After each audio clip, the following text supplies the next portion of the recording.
কত সুন্দর বসে বসে এই সব যে লেট করে আসবে তার দশা এরকমই হবে। কালকে আসতে হবে, থাক কালকে আসবে। আজ আমরা চারজনায় একটা ছোট্ট উদ্যোগ নিতে চলেছি, তো জানি না কতদূর কি করতে পারবো, তবে হ্যাঁ চেষ্টা করছি আর আশা করছি যেন আমরা এই কাজটাতে সাফল্য হতে পারি। তো রাধে রাধে বন্ধুরা, সকলে কেমন আছেন? আশা করছি সকলে খুব ভালো আছেন। আমার চ্যানেল আড্ডা উইথ নন্দিনীতে আপনাদের অনেক স্বাগত। তো আবার আগের দিন রাত্রে ইলিশ মাছ নিয়ে এসেছিল, বড় বড় ইলিশের তো প্রচন্ড দাম বলছে, তাই ছোট ছোটই নিয়ে এসেছে। যেহেতু আমি ভীষণ ভালোবাসি খেতে, তো ইলিশটা রাত্রের বেলায় দুটো ভাজা করেছিলাম, 2 পিস আর কিছুটা রয়েছে, ছোট ছোট তো বেশি পিস নেই। আর এদিকে আমি চা বসিয়ে দিচ্ছি আর ওই দিকটায় ভাত বসিয়ে দিয়েছি। আর কি বলুন, এই যে কিছুদিন ধরে রোজকার ডিউটি আমার চলছে, সকালবেলায় চা খাওয়ার আগে গরম জল দিয়ে ওই যে অ্যালার্জির মেডিসিনটা এখনো চলছে, আর কয়েকদিন আছে অবশ্য।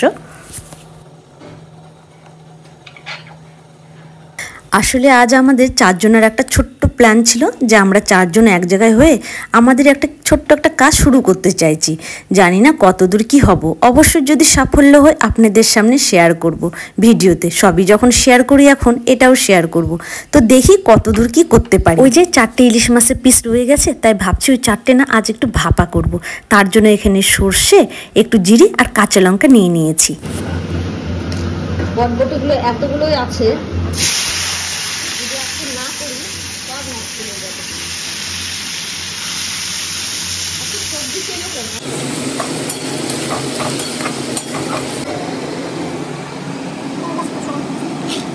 খুব সুন্দর করে একদম মিহি করে সর্ষেটাকে বেটে নিয়েছি, আর জলটা না একদমই কম দিয়েছি, কারণ ভাপাতে বা পাতুরিতে যতটা জল কম দেওয়া যায় ততটাই ভালো, মানে একটু সর্ষের তেলটা বেশি দিলে বেশি ভালো। তো ইলিশ মাছের যে 2টো লেজা ছিল আর 2টো চাকা ছিল, আর আমার না হলুদটা একটু বেশি বেশি লাগলো দেওয়ার পরে, তবে আমার বেশি বেশি মনে হলে আমি এবার এইভাবে হলুদটাকে ফেলে দিই। একদিন না কলার পাতায় ভাপা খেতে হবে, কলার পাতায়। লাস্টে দেবো কালো জিরে, সর্ষে বাটাটা দিয়ে তার উপর দিয়ে দিলাম একটু হলুদ, একটু লবণ আর কালো জিরে। আর ইলিশ মাছে কিন্তু সর্ষের তেল ছাড়া একদমই ভালো লাগে না, যে যতই যেভাবে খান না কেন। তো সবগুলোকে সুন্দর করে মেখে নিয়ে তার উপরে আর একটু সর্ষের তেল দিয়ে দিলাম, যতটা একটু বেশি সর্ষের তেল দেওয়া যায় বেশ ভালো লাগে। আর এই যে গোটা গোটা লঙ্কাগুলো দিয়ে দিলাম, এগুলো না পরে ভাতের সাথে ডলে খেতে বেশ ভালো লাগে।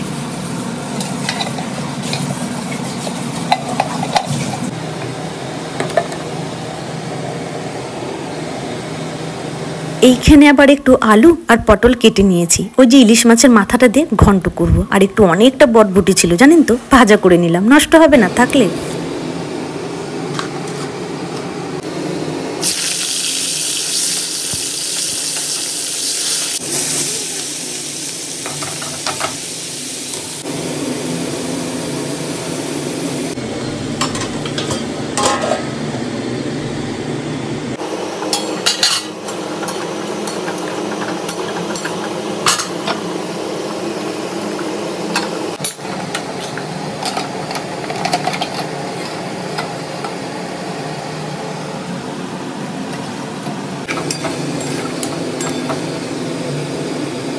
যাক, রান্না বান্না হয়ে গেল। আর টিফিন বাটিটা আমি এত জোরে লাগিয়েছিলাম চাপিয়ে দিয়ে যে খুলতেই পারছিলাম না, তো ওকে বললাম খুলে দাও।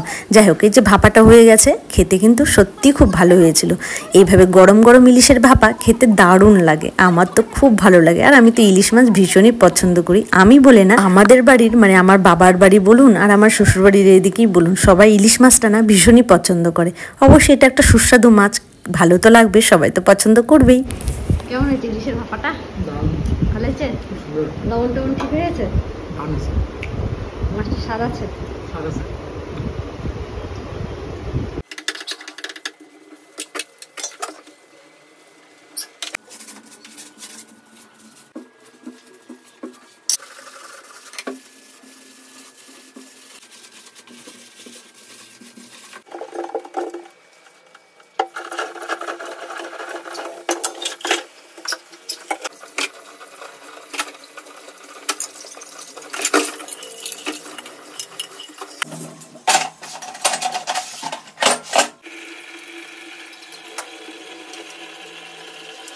যাই হোক, ওকে তো খেতে দিয়ে দিলাম, ও খেয়ে দিয়ে চলে গেল। এবার আমি আমার যুদ্ধে লেগে গেলাম।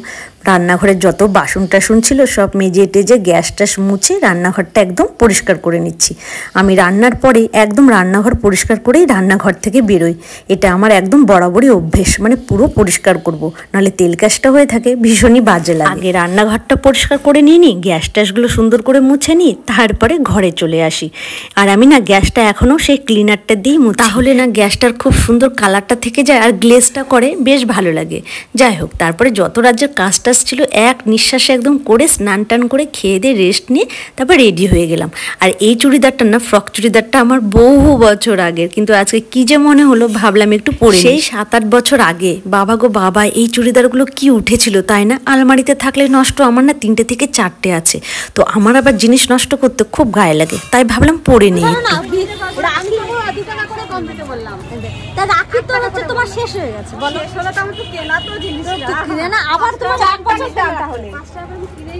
তোমার আবার 1 বছর থেকে যাবে। ওরে বাবা, এত 2 টাকা দিন না, দিদি ভাইয়ের বাড়িতে প্রথম যাচ্ছি, তাই মিষ্টি না নিলে হয়, তাই একটু দোকান থেকেই মিষ্টি নিয়ে নিলাম। চলুন এবার দিদি ভাইয়ের বাড়িতে যাওয়া যাক। আর একজন টিচার আসবে কখন, তারপরে বলছে টিচার আসো করছে। দিদি ভাইয়ের বাড়িতে গিয়ে কিন্তু যে মন্দির দর্শন করতে শুরু করে দিলাম। এত সুন্দর করে সাজিয়েছে, আর সব থেকে ভালো লাগলো আমার এই ভোলা বাবার শিবলিঙ্গটা, কত সুন্দর লাগছে না? আর এগুলো কিন্তু ড্রেসগুলো আর এই ঝুলনটা দিদি ভাইরা নিজেই নাকি বানিয়ে, দিদি ভাই আর দিদি ভাইয়ের বৌমা, 2 শাশুড়ি বউ মিলে এগুলো সারাদিন বানায়, জানেন তো কত সুন্দর। এই দিদি ভাইয়ের বাড়ি আর আমাদের বাড়ি কিন্তু একদমই পাশাপাশি, মানে 2-3টে বাড়ি আগা পিছা। আর এত বছর ধরে বেশ ভালোভাবে চেনা জানা ছিল না, যাওয়া হয়নি। তো আমাদের পরিচয় হয়েছে সেই ইয়োগা ক্লাসে, সবাই একসাথে ওখানে আমাদের পরিচয়। তারপরে কি, এরপরে যেহেতু প্রথমবার গেছি, মিষ্টি মুখ না করলে হয় নাকি, তো দিদিভাই নিয়ে চলে এসে কতগুলো মিষ্টি, মনে হচ্ছে কি আমরা যেন মেয়ে দেখতে গেছি।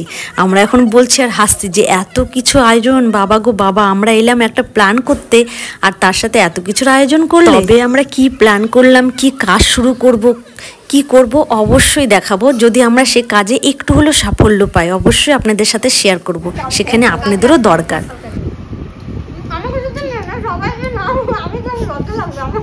ওকে একাই না, ওর মুখটা শুধু নিবা, এই জায়গাটা কি করে কাটছে দেখাবো।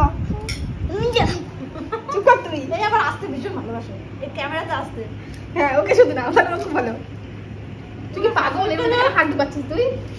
ও এই আমরা খাচ্ছি, এটা নে দাঁড়াবে না, কাছে লাগবে তোমাকে, দাঁড়াতে হবে। দাঁড়া আমি তুলছি, আমি হাত ধুয়েছি। যাও ভাগ সাবানটা উঠ না না বাবা অন্ধকার। যে ওখান থেকে যা বাড়ি যা, যে লেট করে আসবে তার দশা এরকমই হবে, যারা লেট করে আসবে তাদের দশা এরকমই হবে। খুলতে গেছে